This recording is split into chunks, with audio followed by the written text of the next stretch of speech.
Assalamualaikum warahmatullahi wabarakatuh. Kami dari kelompok 6 akan membahas tentang bab 8, yaitu tentang multifactor scoring methods and the analytic hierarchy process atau MFSM dan AHP.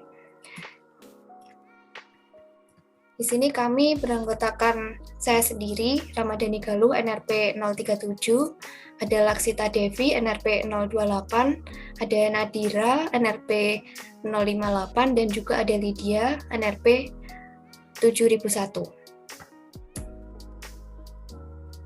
Untuk outline-nya, kita nanti akan membahas mengenai MFSM atau Multifactor Scoring Methods, ada AHP atau Analytics Hierarchy Process. Lalu kita juga akan membahas mengenai studi kasus, serta pertanyaan dan juga pembahasan. Baik, langsung saja menuju ke pembahasan yang pertama, yaitu tentang multifactor scoring methods. Di sini, multifactor scoring method adalah penilaian terhadap suatu barang yang ditentukan oleh faktor yang beragam. Multifactor scoring method adalah juga merupakan metodologi kuantitatif yang dipakai untuk membuat suatu pilihan alternatif berdasarkan dua atau lebih faktor yang digunakan sebagai kriteria dalam pengambilan keputusan. Di sini berdasarkan dari Renkema dan Bergot pada tahun 1997. Contoh dari multifaktor scoring method di sini adalah dalam dalam keputusan investasi pembelian laptop. Di sini terdapat kriteria yang pertama, computing power atau prosesor, yang kedua, network speed seperti LAN, GLAN, Wi-Fi, ABG, N, yang ketiga, storage size, dan price. Dalam contoh ini, pengambilan keputusan pembelian laptop ternyata mempunyai 4 kriteria, sehingga metode untuk membuat keputusan pembelian laptop dapat dikategorikan sebagai MFSM. Adapun jenis metode penilaian multifaktor, di sini terdapat dua macam, yaitu MFSM tidak berbobot atau unweighted dan MFSM berbobot atau weighted. Untuk MFSM tidak berbobot adalah cara menentukan pilihan atau sebuah keputusan memiliki bobot yang sama. Kemudian untuk MFSM berbobot adalah cara pengambilan keputusan yang didasarkan pada jumlah rating atau bobot dari setiap kriteria yang ada. Untuk MFSM tidak berbobot, faktor yang digunakan untuk menentukan pilihan memiliki kepentingan atau bobot yang sama. Pada MFSM tidak berbobot, skor setiap faktor ditentukan ratingnya berdasarkan indeks yang telah ditentukan kemudian dijumlahkan. Semakin tinggi skor menunjukkan semakin baik alternatif yang diberikan. Langkah-langkah MFSM tidak berbobot di sini terdapat 6. Yang pertama, mengidentifikasikan setiap pilihan yang akan dijadikan alternatif. 2. Mengidentifikasi faktor-faktor yang relevan. 3. Membangun tabel alternatif dan faktor. 4. Rating setiap pilihan yang ada untuk setiap faktor.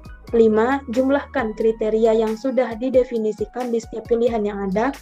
Dan yang terakhir, memilih alternatif dengan total skor terbesar.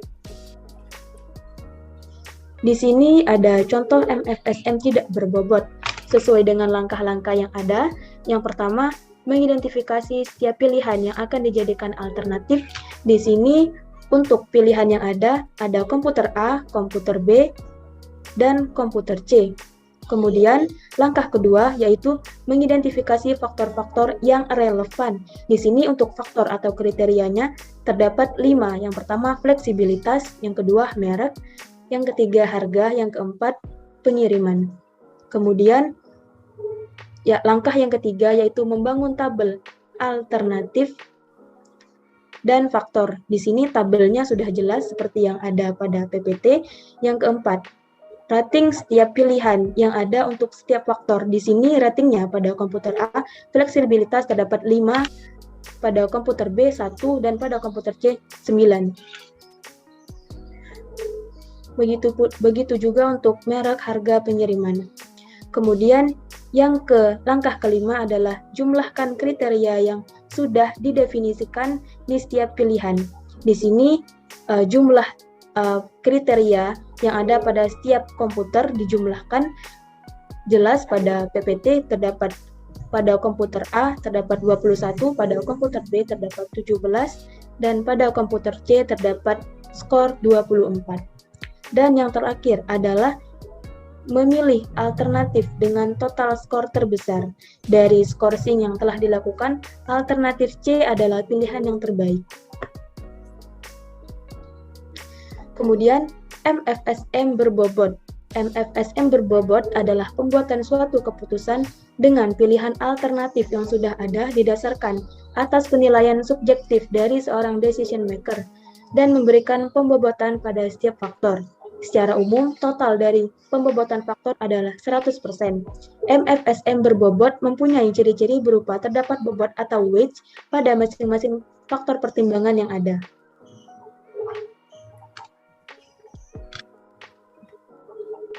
Adapun langkah-langkah dalam MFSM berbobot, di sini terdapat 8 langkah.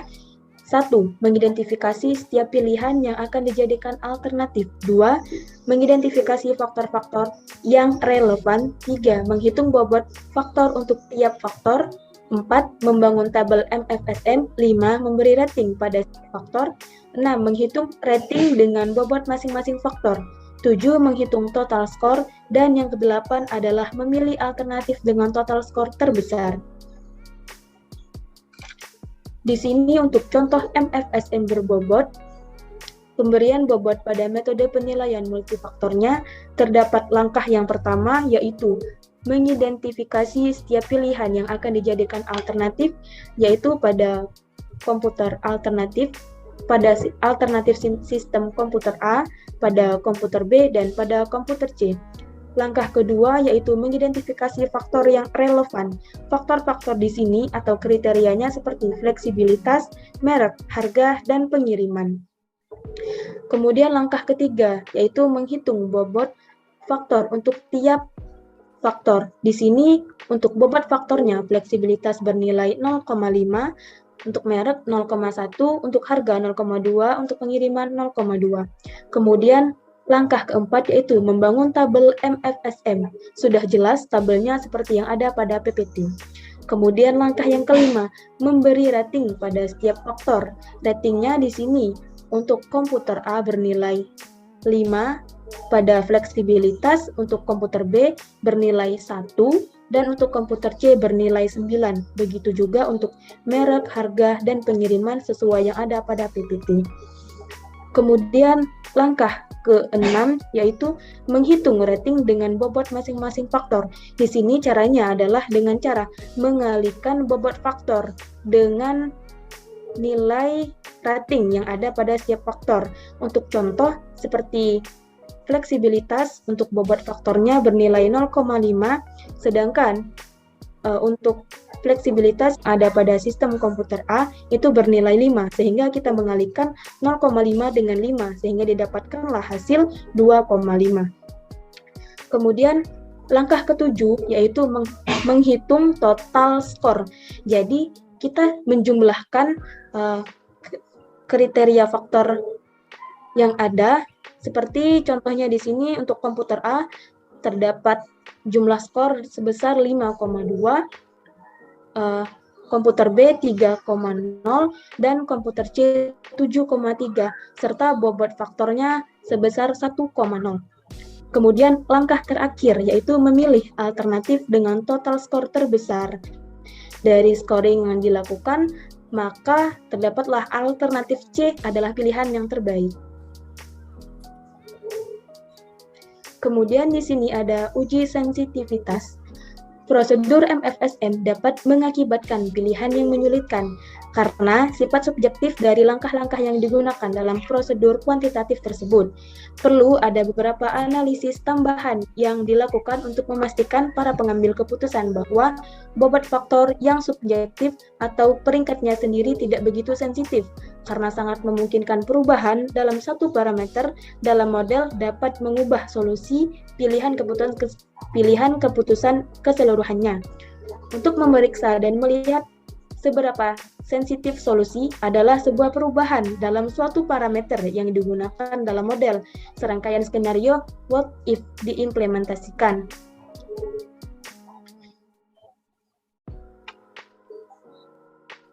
Di sini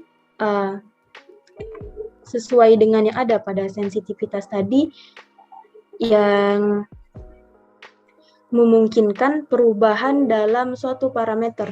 Nah, sangat jelas pada tabel yang di atas untuk parameter fleksibilitas bobot faktornya terdapat 0,5, pada merek 5, pada merek terdapat 0,1, pada harga 0,2 dan pengiriman 0,2. Terdapat pada tabel yang di bawah bobot faktornya berubah menjadi fleksibilitas sebesar 0,4, merek sebesar 0,2, harga sebesar 0,2, pengiriman 0,2, dan jumlah skornya tetap sama, yaitu 1,0. Sehingga jika kita mengalihkan yang ada nilai bobot faktornya dengan faktor kriterianya, nilai sistem komputernya, maka terdapat beberapa perubahan jumlah skor yang ada, seperti pada komputer A sebesar 5,2, pada komputer B sebesar 3,6, dan komputer C 6,6. Jelas, jumlah faktor tertinggi masih dimiliki oleh sistem komputer C, sehingga uji sensitivitas ini bisa dikatakan tidak sensitif karena tidak terlalu banyak merubah hasil. Akan tetapi, dengan hasil ini dapat mendukung keputusan yang sudah dibuat pada MFSM bahwa sistem komputer C memang layak untuk dipilih. Baik, untuk materi selanjutnya kita akan memasuki pada analitik hierarki proses. Oke. Seperti namanya, analitik hierarki proses. Jadi, analitik hierarki proses ini merupakan suatu teknik yang dapat mendukung proses pengambilan keputusan dengan menentukan pilihan terbaik dari beberapa alternatif yang ada dengan cara menguraikan masalah multifaktor yang kompleks menjadi suatu hierarki. Jadi, kata kuncinya di sini adalah hierarki. Nah, apa sih kelebihan dari proses analitik hierarki proses atau biasa juga disebut dengan AHP? Kelebihannya yang pertama adalah dapat memberikan kerangka yang komprehensif dan rasional dalam menstrukturkan permasalahan pengambilan keputusan. Dan AHP ini merupakan salah satu metode yang dapat digunakan untuk menyelesaikan permasalahan multi-kriteria decision making. Nah, pada AHP ini terdapat 6 langkah. Yang pertama adalah menetapkan decision hierarki, kemudian yang kedua menetapkan perbandingan berpasangan dari alternatif, yang ketiga menghitung prioritas faktor, yang keempat menghitung bobot faktor prioritas, yang kelima menghitung keseluruhan prioritas keputusan, dan yang terakhir adalah menghitung konsistensi rasio. Oke, yang pertama yaitu langkah untuk menetapkan decision hierarki. Nah, pada langkah ini kita akan menggunakan kasus yang sebelumnya digunakan pada metode MFSM, yaitu dalam pengambilan keputusan penentuan komputer ya. Jadi yang pertama kita harus pada langkah ini yang harus dilakukan adalah mengidentifikasi keputusan secara keseluruhan. Jadi keputusan apa yang mau diambil gitu. Kemudian faktor-faktor apa sih yang harus dipertimbangkan untuk mengambil keputusan tersebut. Dan yang terakhir adalah pilihan alternatifnya. Nah, setelah itu semua diidentifikasi, kemudian kita rubah menjadi suatu hierarki. Seperti contoh pada Jadi di sini kita mengambil kasus yang sebelumnya, yaitu dalam pemilihan sistem komputer. Di sini keputusan keseluruhannya adalah memilih sistem komputer. Kemudian faktor-faktor yang mempengaruhi dalam pemilihan sistem komputer diantaranya adalah fleksibilitasnya, mereknya, kemudian harga, dan juga pengirimannya. Nah, alternatifnya itu ada komputer A, komputer B, dan komputer C. Kemudian disajikan dalam suatu hierarki seperti ini. Lanjut. Nah, langkah yang kedua, setelah menetapkan hierarki, kita menetapkan perbandingan berpasangan dari alternatif. Jadi kita membandingkan masing-masing dari alternatif. Maksudnya, nah, kita membandingkannya dengan skala perbandingan dari 1 sampai 9. Perbandingan ini berdasarkan Sati pada tahun 1980. Nah, rentang 1 sampai 9 ini menunjukkan kalau semakin tinggi nilainya, dia menjadi semakin lebih penting daripada yang satunya itu. Oke, mungkin agak lebih mudah, kita langsung ke implementasinya. Oke, di sini kita akan membandingkan alternatif komputer pada faktor fleksibilitas. Jadi langkah-langkahnya untuk membandingkan, yang pertama yang perlu kita bandingkan adalah untuk masing-masing alternatif dengan alternatif itu sendiri. Jadi kalau di sini misalkan komputer A dengan komputer A, komputer B dengan komputer B, komputer C dengan komputer C. Karena dia membandingkan dengan dirinya sendiri, tentu dia adalah poinnya satu atau dia sama-sama pentingnya. Oke, di sini ada yang tinta warna hitam diagonalnya. Kemudian selanjutnya kita akan membandingkan komputer yang letaknya masih sebelumnya.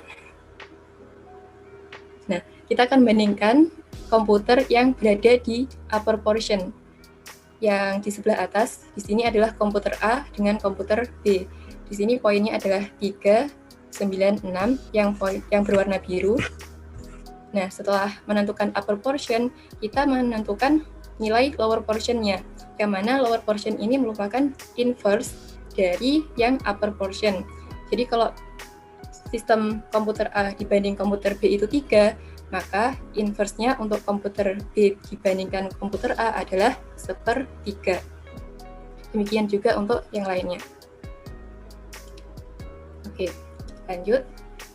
Nah, tadi kan sudah membandingkan untuk faktor fleksibilitas. Kemudian kita mengulangi langkah ini untuk semua faktor. Di sini yaitu ada faktor merek, langkahnya sama seperti sebelumnya. Lanjut. Kemudian juga membandingkan untuk faktor harga. Nah, yang perlu menjadi catatan adalah bahwa kita tidak harus melulu menentukan rating pada upper portion-nya dulu. Jadi kita bisa membalik untuk menentukan lower portion-nya. Seperti contoh di sini adalah lower portion-nya dia yang sistem B banding A2, C banding A8, dan sebagainya. Sedangkan upper portion-nya baru dia menerapkan sifat inverse tadi. 1/2, 1/8, 1/5. Oke, lanjut. Kemudian ini untuk membandingkan faktor pengirimannya. Oke, lanjut. Nah, setelah itu untuk langkah yang ketiga, kita akan menghitung prioritas faktor. Nah, untuk menghitung prioritas faktor ini, kita menggunakan peringkat perbandingan yang telah ditentukan sebelumnya untuk menghitung seperangkat prioritas untuk faktor individu. Nah, untuk menghitung faktor prioritas ini, langkah-langkahnya yang pertama adalah kita perlu mengonversi seluruh tingkatan perbandingan ke dalam bentuk desimal. Ada beberapa peraturan yang harus diperhatikan, yaitu yang pertama, dia minimal menggunakan 4 desimal. Yang mana apabila desimal ini semakin banyak, tentu presisi nilainya akan semakin baik juga. Kemudian untuk nilai terakhirnya, apabila dia 5 ke atas, maka dia harus dibulatkan ke angka di atasnya. Kemudian kita juga perlu untuk menjumlahkan total setiap kolom alternatifnya. Selanjutnya, nah di sini kita contoh ya, pada tadi perbandingan pada faktor fleksibilitas. Dari yang tabel atas kita ubah menjadi seperti yang tabel di bawah. Kita ubah menjadi desimal dan kita total untuk masing-masing kolomnya. Seperti dapat dilihat pada presentasi. Nah, oke. Setelah itu, kita ulangi langkah ini untuk masing-masing faktor, yaitu pada faktor merek, faktor harga, dan juga faktor pengiriman. Oke, selanjutnya. Nah, tadi kan kita sudah mengubah ke desimal ya.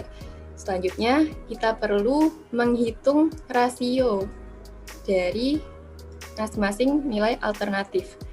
Caranya adalah kita membagi nilai alternatif tersebut dengan total kolom alternatifnya. Oke, tadi kan sudah ada nilai-nilai alternatifnya, kita sudah punya nilai kolomnya, kemudian kita tinggal membaginya. Nah, contoh di sini saya ambil contoh untuk perbandingan sistem komputer A banding komputer A, tadi dia mempunyai nilai perbandingan 1, kemudian dia dibagi dengan total kolomnya 1,44, dan sebagainya diulangi pada setiap kolom. Nah, kemudian kita total kolomnya, total kolom ini sebenarnya tidak akan digunakan untuk perhitungan selanjutnya, tapi dia digunakan untuk pengecekan, di mana hasilnya itu harus sama dengan 1 untuk total kolomnya. Oke, selanjutnya. Oke, kita ulangi langkah tersebut untuk semua faktor. Oke, lanjut. Nah, setelah itu baru kita mencari bobot prioritas dari masing-masing alternatifnya. Caranya adalah dengan menghitung rata-rata tiap barisnya. Oke, mungkin kita ke slide sebelumnya. Tabel sebelumnya. Nah, di sini kan dia sudah punya ya, misal sistem komputer A, dia ada 0,3750, 0,4286, dan 0,6. Nah, untuk setiap baris ini kita ambil rata-ratanya untuk menentukan bobot prioritasnya. Oke, kembali lagi ke slide selanjutnya. Nah, seperti ini. Untuk perhitungannya, seperti ini. Oke.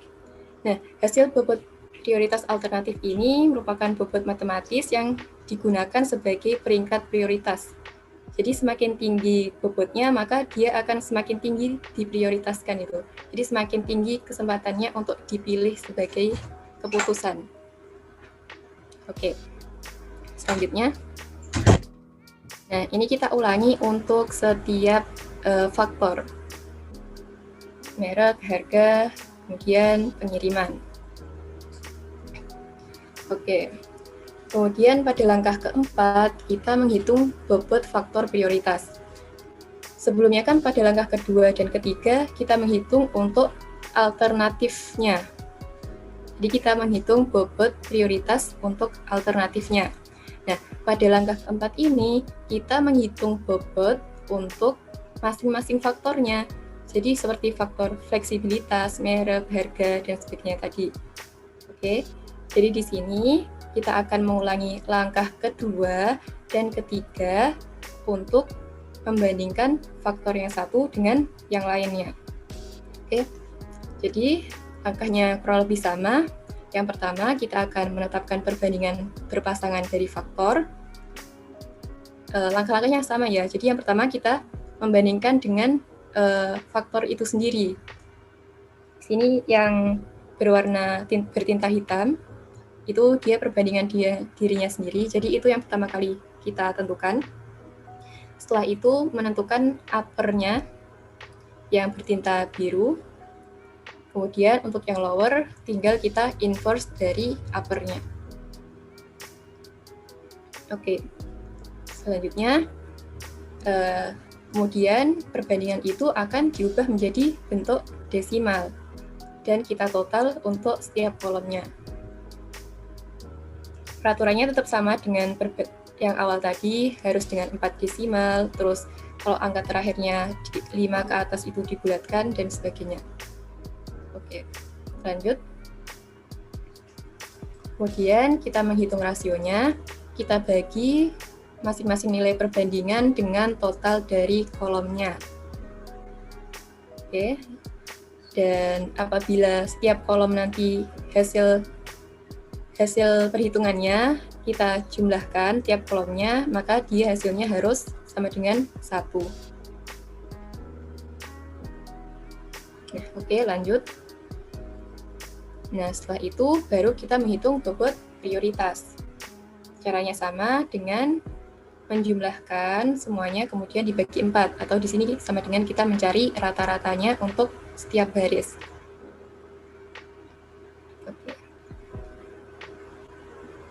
Ya, seperti itu. Bisa dilanjutkan. Langkah kelima adalah menghitung keseluruhan prioritas keputusan. Nilai yang digunakan dalam perhitungan ini adalah bobot prioritas faktor yang telah kita tentukan pada langkah 4 dan bobot prioritas alternatif yang telah kita tentukan pada langkah 3 tadi. Nah, pengambilan keputusan yang dilakukan dalam perhitungan ini sangat sederhana, di mana kita hanya perlu mengalihkan setiap bobot prioritas faktor dengan setiap bobot alternatif yang ada. Misalnya, bisa kita lihat pada tabel di mana bobot prioritas faktor fleksibilitas dikali dengan bobot prioritas alternatif sistem komputer A 0,6583 dikali 0,4713 sama dengan 0,3102. Nah, untuk setiap bobot prioritas yang lain juga perlu dilakukan perhitungan yang sama, sehingga kita mendapatkan hasil seperti yang tercantum pada tabel. Setelah itu, kita perlu untuk menjumlahkan keseluruhan prioritas pada setiap alternatif, sehingga didapatkan hasil untuk sistem komputer A 0,5201, untuk sistem komputer B 0,3072, dan untuk sistem komputer C 0,1727. Nah, untuk perhitungan kali ini ada catatan penting di mana semakin besar nilainya, maka akan semakin diprioritaskan. Pada tabel tersebut ditunjukkan bahwa sistem komputer A adalah alternatif yang harus kita pilih pertama. Untuk pilihan kedua adalah sistem komputer B dan pilihan ketiga adalah sistem komputer C. Nah, dalam perhitungan ini kita harus memastikan bahwa ketika nilai total dijumlahkan, hasilnya harus sama dengan 1. Jadi 0,5201 ditambah 0,3072 ditambah 0,1727 harus sama dengan 1. Bila hasilnya tidak sama dengan 1, berarti telah terjadi kesalahan pada perhitungan-perhitungan yang sebelumnya. Jadi, pemeriksaan ini itu direkomendasikan untuk dilakukan untuk mengetahui ketepatan perhitungan yang dilakukan pada perhitungan sebelumnya. Next. Oke, langkah ke-6 adalah menghitung konsistensi rasio. Sebelum kita bisa menghitung konsistensi rasio, ada beberapa step yang harus kita lakukan terlebih dahulu. Step pertama adalah menentukan jumlah vektor terbobot dengan rumus I kali A, di mana I adalah tabel perbandingan yang telah kita tentukan pada tahap kedua, dan A adalah tabel prioritas yang telah kita tentukan pada tahap ketiga. Untuk perhitungannya bisa dilihat pada tabel, jadi setiap perkalian I kali A itu ditaruh dalam bentuk seperti yang ada di tabel. Setelah itu, karena kita mencari jumlah vektor terbobot, otomatis kita perlu menjumlahkan setiap perhitungan yang ada. Seperti yang tercantum pada tabel, untuk sistem komputer A adalah 2,0423, sistem komputer B adalah 0,8602, dan sistem komputer C adalah 0,1799. Next.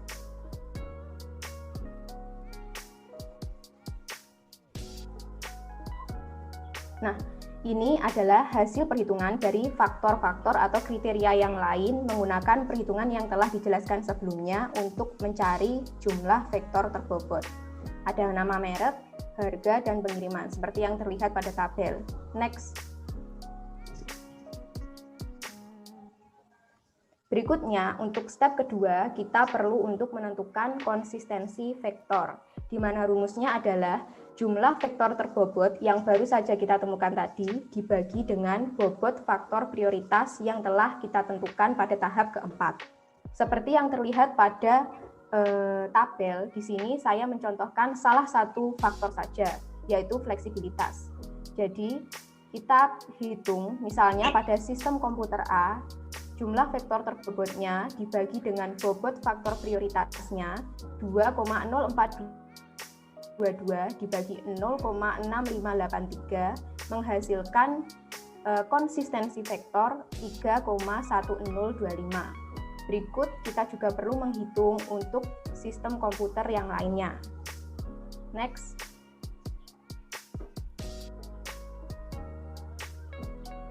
Nah, ini juga hasil perhitungan dari faktor atau kriteria yang lain menggunakan perhitungan tadi untuk mencari konsistensi vektor pada setiap kriteria yang ada. Next.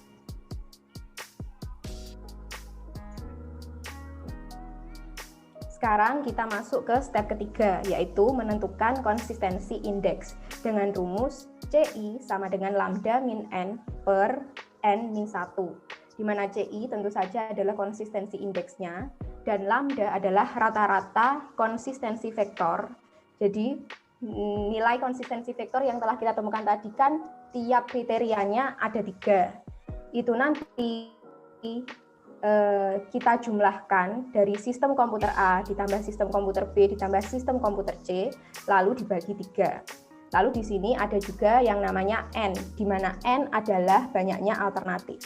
Contoh di sini yang saya cantumkan adalah contoh dari kriteria fleksibilitas, di mana lambdanya adalah 3,1025 ditambah 3,0511 ditambah 3,0083. Setelah itu, setelah dijumlahkan, baru kita 41. Setelah itu, baru kita bisa menentukan konsistensi indeks dengan rumus yang tadi, lambda min N per N min 1. Sehingga didapatkan hasil 0,0270. Next.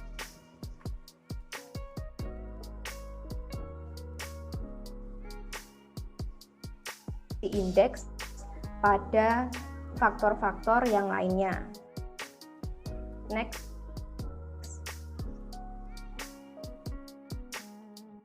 Step keempat ini kita bisa menentukan konsistensi rasionya dengan rumus CR sama dengan CI per RI, di mana CR tentu saja adalah konsistensi rasio, CI adalah konsistensi indeks yang kita temukan sebelumnya, dan RI adalah random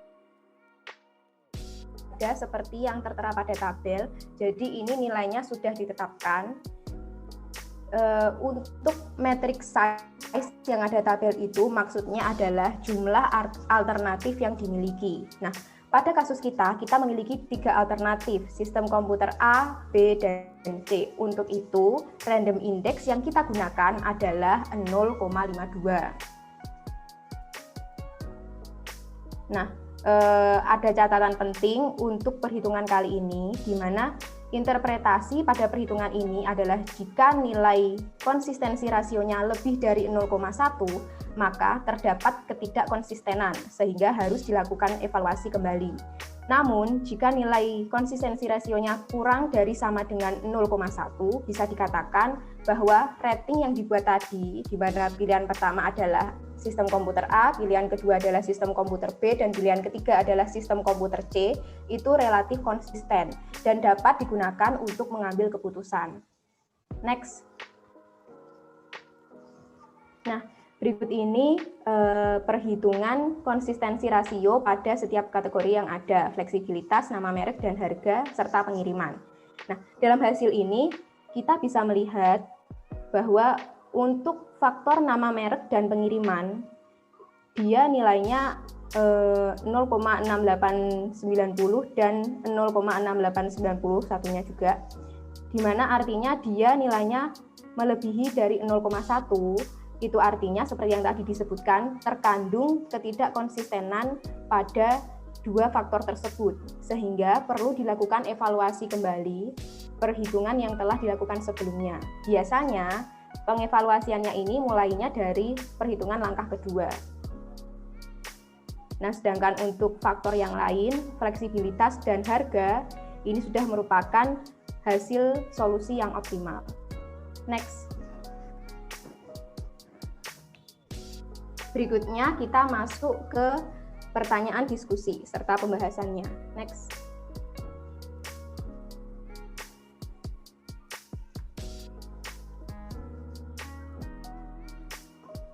Nomor 1, dari manakah faktor bobot pada MFSM berbobot berasal? Nah, jawabannya adalah faktor bobot pada MFSM berbobot berasal dari penilaian subjektif seorang decision maker, di mana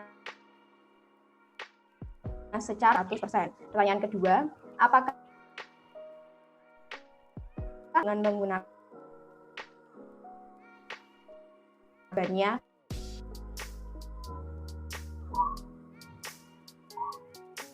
menyelesaikan masalah dalam mengambil keputusan perihal investasi TI. Selain itu, faktor atau kriteria-kriteria yang perlu dipertimbangkan oleh pengambil keputusan. Jadi, keduanya bisa digunakan untuk menyelesaikan tipe permasalahan TI yang sama. Next.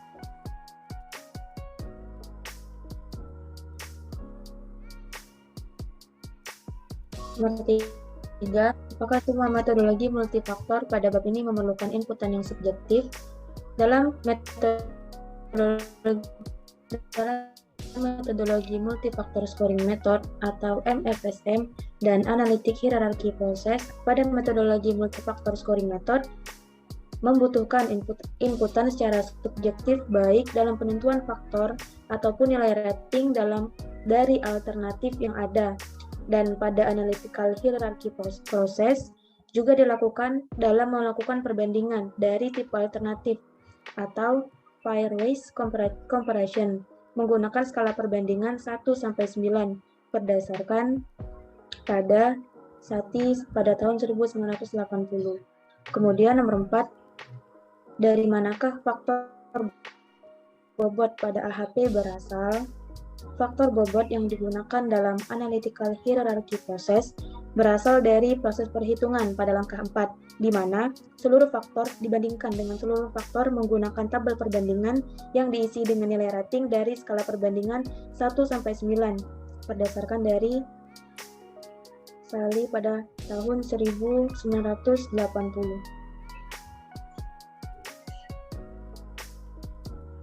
Selanjutnya untuk nomor 5, apa langkah dalam AHP yang menghasilkan bobot faktor yang sama seperti yang dilakukan dalam MFSM?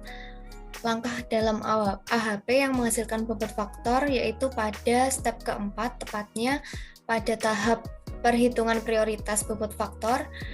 Hasil dari perhitungan langkah ini berupa nilai faktor yang sama dengan yang digunakan dalam MFSM. Maaf, ini agak sedikit kesalahan penulisan, harusnya MFSM.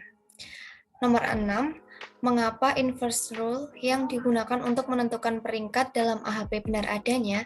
Jawabannya adalah inverse rule yang digunakan saat penentuan rating baik di faktor maupun alternatif.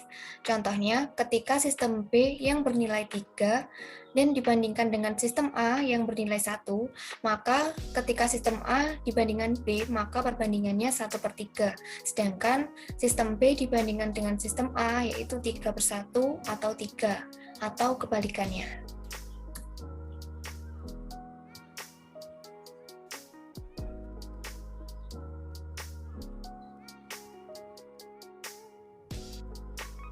Selanjutnya untuk yang nomor 7, sebutkan dan jelaskan masing-masing langkah dalam analisis AHP.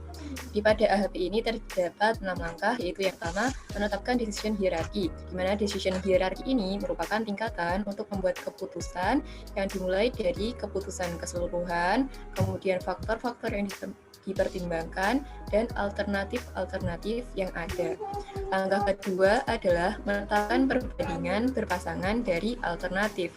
Pembuatan keputusan dengan membandingkan setiap alternatif dengan semua alternatif lain pada salah satu faktor.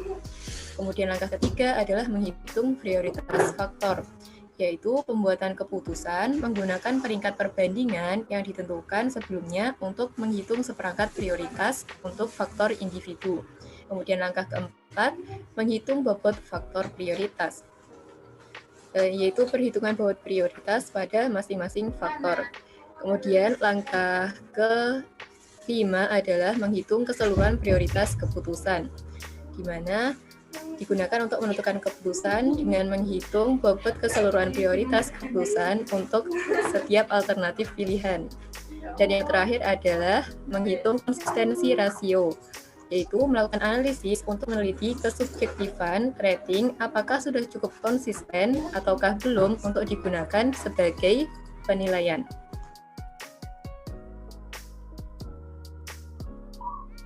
Selanjutnya, yang nomor 8, mengapa decision hierarchy diagram pada AHP dibutuhkan? Decision hierarchy pada AHP dibutuhkan karena pada metode AHP ini, decision hierarchy digunakan untuk melihat hubungan seluruh alternatif yang dapat mempengaruhi pengambilan keputusan. Dapat dilihat bahwa urutan atas dasar logika bagaimana hubungan dari keputusan yang perlu diambil oleh decision maker dengan seluruh alternatif dan faktor yang mempengaruhi proses pengambilan keputusan.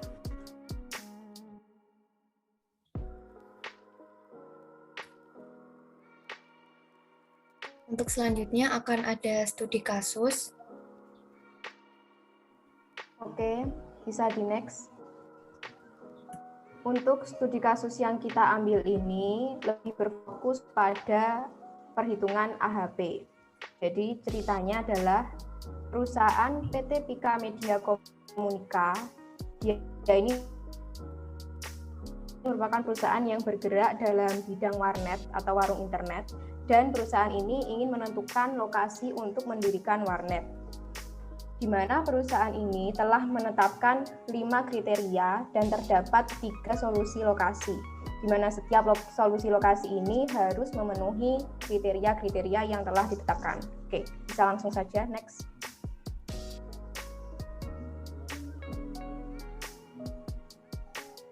Berikut adalah kriteria-kriteria yang telah ditetapkan perusahaan. Misalnya adalah di nomor 1 kriterianya jarak dengan pondokan mahasiswa harus kurang dari 100 meter. Di sini diberi kode A. Begitu pula dengan kriteria-kriteria yang lain. Ada tiap kodenya dari A, B, C, D, dan E untuk memudahkan kita dalam melakukan perhitungan nanti. Next.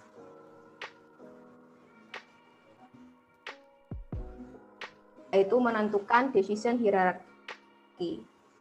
Jadi di sini perusahaan ingin menentukan lokasi warnet, di mana terdapat 5 kriteria A, B, C, D, dan E, dan tiap kriterianya memiliki pilihan solusi alternatif, kita singkat dengan S1, S2, dan S3. Next. Untuk selanjutnya, kita akan melakukan perhitungan untuk mencari alternatif terbaik yang dibutuhkan perusahaan. Nah, langkah pertama, seperti yang telah dijelaskan dalam pembahasan sebelumnya, ini kita akan mencari perbandingan kriteria terlebih dahulu. Di sini sudah terdapat tabel, yang mana tabelnya ini kita ambil dari jurnalnya. Karena di ketentuan kita harus menggunakan desimal, yang mana harus 4 angka di belakang koma, maka kita rubah semuanya yang di sini menjadi tabel yang ada di bawah, dan juga kita menambahkan total untuk masing-masing faktor A, B, C, D, dan juga E. Untuk yang A ini 3,667, yang B 4,5, yang C 7,5, yang D 4,333, dan yang E 10.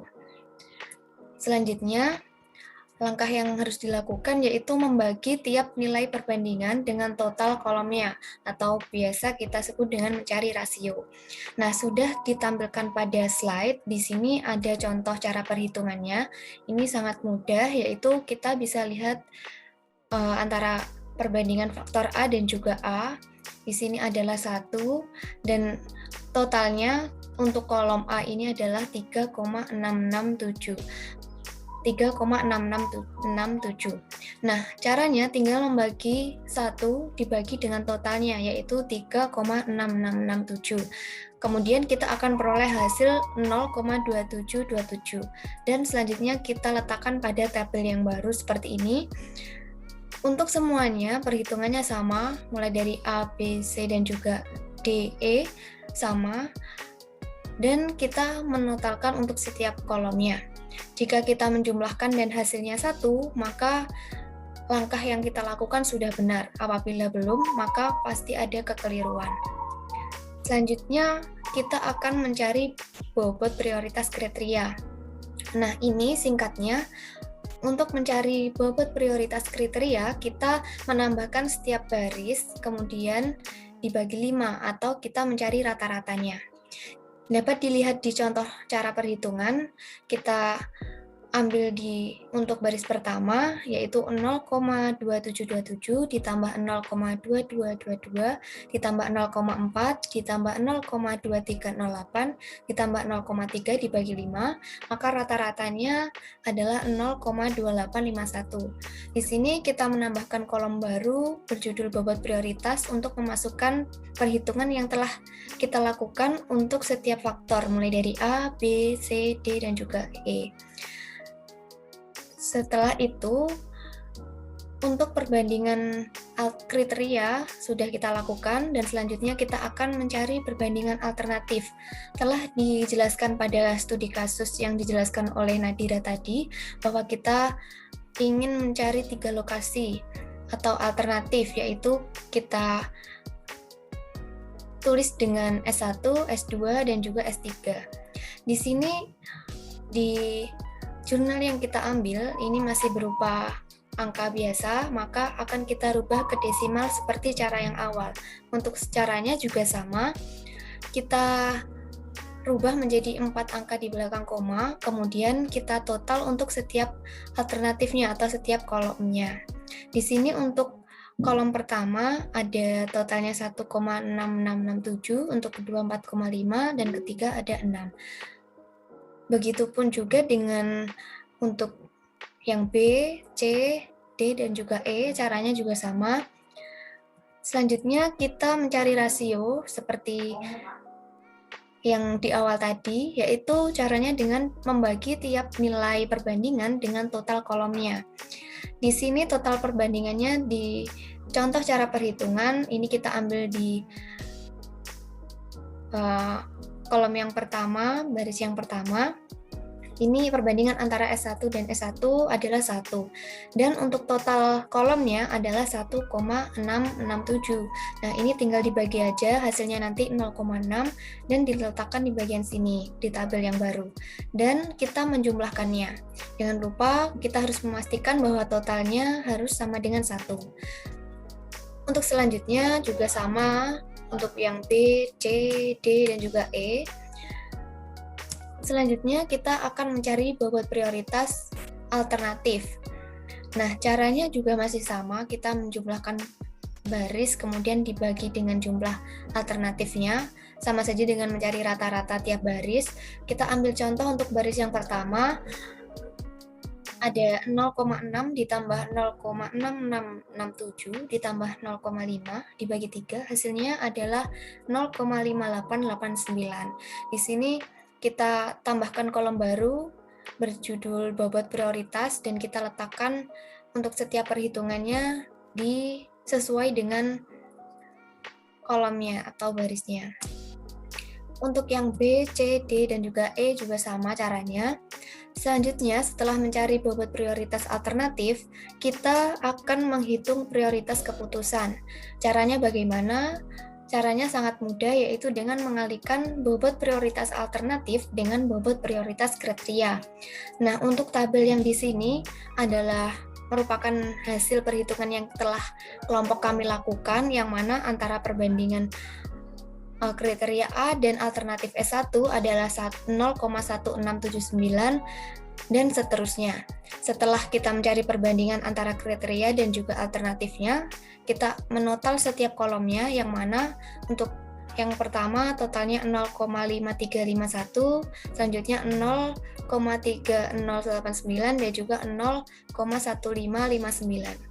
Mungkin di sini saya akan menunjukkan bagaimana cara perhitungannya. Kita menggunakan Excel. Caranya seperti biasa, mudah saja, tinggal mengalihkan. Nah, di sini bisa dilihat kita ada data bobot prioritas untuk kriteria A, B, C, dan juga E.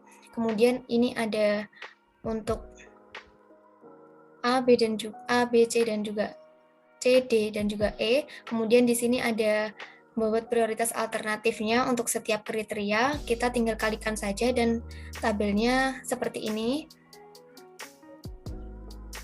Ya, sama seperti yang di PPT ini. Setelah itu, kita akan menentukan konsistensi indeks. Nah, Untuk menentukan konsistensi indeks pada kasus ini, kita harus menentukan jumlah vektor terbobot terlebih dahulu. Nah, di sini terdapat tabel yang mana terdapat kolom A untuk kriteria A, B, C, D, dan juga E, yang mana terdapat jumlah vektor terbobot. Jumlah di sini maksudnya adalah jumlah vektor terbobot dan juga bobotnya sendiri. Nah, untuk rumusnya, seperti yang telah dijelaskan sebelumnya, yaitu membagi antara jumlah vektor terbobot yang ada, yang perhitungannya terdapat di tahap 6, dibagi dengan bobot faktor prioritas di tahap 4. Untuk cara perhitungannya bagaimana?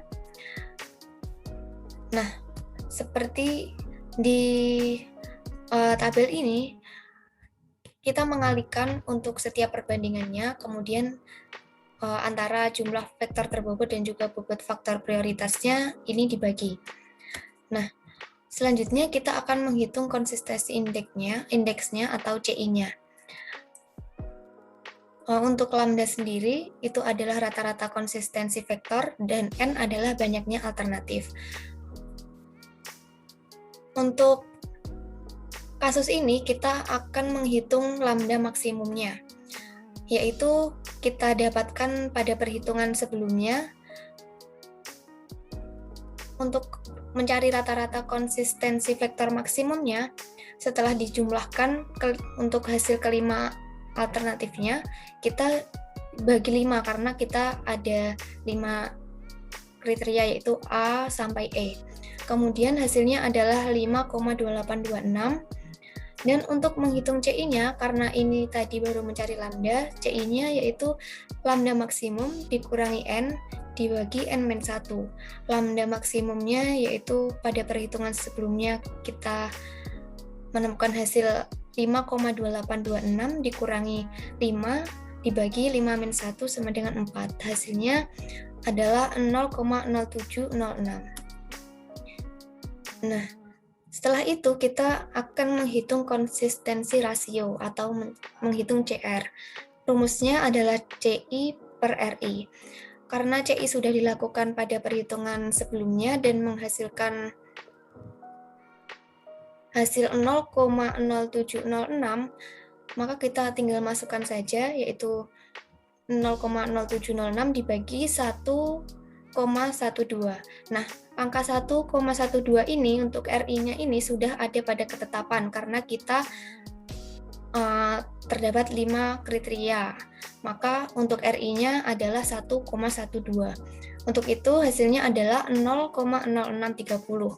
Nah, dari hasil ini, maka CR yang didapat itu kurang dari 0,1. Maka perbandingannya adalah konsisten 100%.